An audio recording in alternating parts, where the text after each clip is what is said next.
To set the stage for our discussions today, I will first turn to one of our panelists, Helen Chen, a research scientist at Stanford University's Center for Innovation and Learning. Helen's research interests include the design and the use of learning portfolios. Helen, your center at Stanford just finished a longitudinal study of e-portfolio development at Stanford.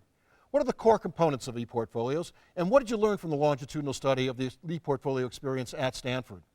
Well, we were really interested in looking at the learning experiences of students both in the classroom and outside the classroom, and how those experiences contribute to an undergraduate education at Stanford. E-portfolios played a role because we saw their value in helping students make the connections among these different kinds of experiences. So for the students, it was both a reflective experience beyond, in addition to the transcript and the course evaluation activities? Absolutely. We thought of portfolios as a new kind of tool that would provide a richer representation of what students were learning, both in the classroom and outside the classroom. One finding that we had from our study was that our students probably spend 25% of their time at Stanford not physically on campus. And a lot of times, you know, this is during the summers when they're doing jobs and internships or choosing to study abroad during their junior year.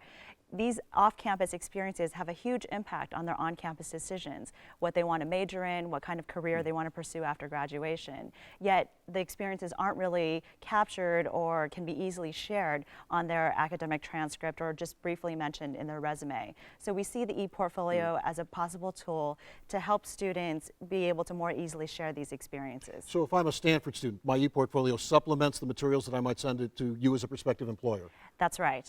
How else would I use it if I were a Stanford student? I think the reflective aspect is very important, and that's where our research now focuses, is how to scaffold the reflective thinking process to help students take the experience that they've had and turn it into learning.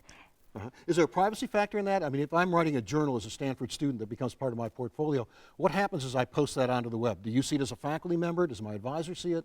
Well, those are certainly some of the technical issues that we're dealing with, is like how do you deal with this public versus private issue, and also students who want to share something for some brief amount of time, such as a resume, and then bring it back down again to update it and so on. Great, thanks Helen, that's a good start for us.